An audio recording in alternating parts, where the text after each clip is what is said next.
Bienvenue dans cette vidéo. Aujourd'hui, nous allons explorer ensemble un sujet fascinant, les sources extra-bibliques qui témoignent de la résurrection de Jésus. Ces sources proviennent d'historiens et de figures influentes qui ont vécu après Jésus.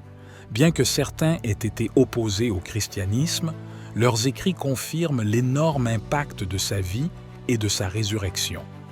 Flavius Joseph, un historien juif de renom, nous offre un témoignage précieux dans son ouvrage Antiquité juive, rédigé vers l'an 93. Il évoque Jésus en ces termes. À cette époque, il y avait un homme sage appelé Jésus. Il était un faiseur de miracles, un enseignant de la vérité pour ceux qui l'acceptaient. Il attira à lui de nombreux Juifs et Grecs. Il était le Christ. Et lorsqu'il fut condamné à la croix par Pilate, sur la suggestion des principaux de notre peuple, ceux qui l'avaient suivi ne l'abandonnèrent pas, car il leur apparut vivant le troisième jour. Cette citation est d'une importance capitale.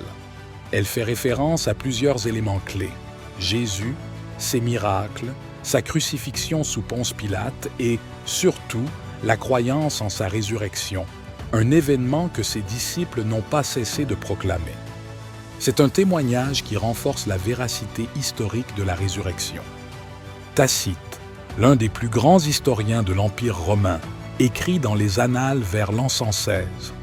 Dans un passage où il évoque les persécutions des chrétiens sous l'empereur Néron, il note « Christus, de qui ce nom tire son origine, fut exécuté sous le procurateur Ponce Pilate durant le règne de l'empereur Tibère. Cette superstition pernicieuse, temporairement réprimée, éclata de nouveau, non seulement en Judée, d'où elle était née, mais aussi à Rome. » Tacite confirme la crucifixion de Jésus sous Pilate et précise que la foi en lui, bien que considérée comme une superstition par les autorités romaines, s'est propagée bien au-delà de la Judée, notamment à Rome. Cet écrit témoigne de l'importance et de la continuité de la croyance en Jésus ressuscité. Plinien le Jeune, gouverneur de la Bithynie, adresse en l'an 112 une lettre à l'empereur Trajan, lui demandant des conseils sur la manière de traiter les chrétiens. Dans cette lettre, il décrit leurs pratiques religieuses en ces termes. Ils se réunissent régulièrement avant l'aube pour chanter un hymne à Christ comme à un dieu. Ce passage est important car il montre que les premiers chrétiens vénéraient Jésus non seulement comme un homme, mais comme un Dieu vivant. Leur culte, centré sur la résurrection de Jésus, se diffusait à travers l'Empire romain, malgré les persécutions. Le Talmud babylonien, un texte compilé entre le IIIe et le VIe siècle, mentionne Jésus dans le passage Sanhédrin 43a où il est écrit « La veille de la Pâque, Jésus fut pendu. Un héros annonça qu'il serait lapidé parce qu'il avait pratiqué la sorcellerie et égaré Israël. » Le Talmud confirme plusieurs éléments que l'on retrouve dans les évangiles: la crucifixion de Jésus avant la Pâque et l'accusation d'égarement. Bien que ce texte ne parle pas explicitement de la résurrection, il souligne l'impact considérable de Jésus et la manière dont il a marqué son époque. Lucien de Samosate, un satiriste grec, évoque les chrétiens dans son ouvrage « De la mort de Pérégrinos », écrit vers 170. Bien qu'il se moque de leur dévotion à un homme crucifié, il témoigne de la ferveur qui entourait Jésus. Les chrétiens vénèrent un homme crucifié et vivent selon ses lois.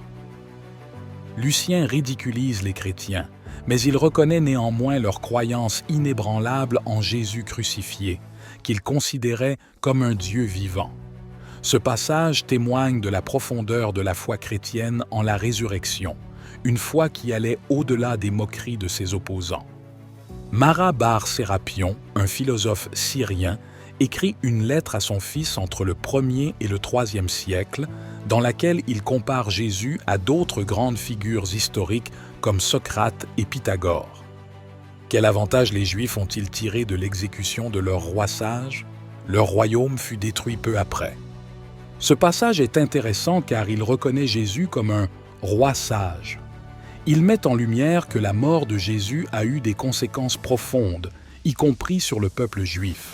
Cela montre que l'influence de Jésus, et en particulier de sa résurrection, a été largement ressentie, bien au-delà de ses partisans directs. Au-delà des textes écrits, de nombreuses découvertes archéologiques témoignent de la foi chrétienne dès les premiers siècles. Les catacombes de Rome. Ces cimetières souterrains abritent des inscriptions chrétiennes et des symboles comme le poisson, la croix et le bon pasteur, illustrant clairement l'espérance chrétienne en la résurrection. Le graffiti d'Alexandrie. Une inscription trouvée en Égypte montre l'utilisation du nom de Christus, confirmant la propagation de la foi chrétienne dès le IIe siècle. Les tombes des martyrs. Les premiers chrétiens ont inscrit des témoignages sur les tombes de leurs martyrs, affirmant leur foi en la résurrection et en la vie éternelle. Ces découvertes archéologiques montrent que la croyance en la résurrection de Jésus était bien plus qu'une simple idée. Elle faisait partie de la vie quotidienne et du culte des premiers chrétiens. Ces témoignages, qu'ils proviennent d'historiens, de philosophes, d'opposants ou de partisans, montrent que la résurrection de Jésus a eu un impact majeur et indéniable. La foi en Jésus ressuscité a transcendé les frontières de la Judée pour se répandre dans tout l'Empire romain et au-delà. Jésus n'était pas seulement un personnage historique, mais une figure vivante, adorée et vénérée par ceux qui croyaient en sa résurrection. Merci d'avoir regardé cette vidéo. Si elle vous a intéressé, n'oubliez pas de vous abonner et de partager avec vos amis. À bientôt pour de nouvelles explorations passionnantes.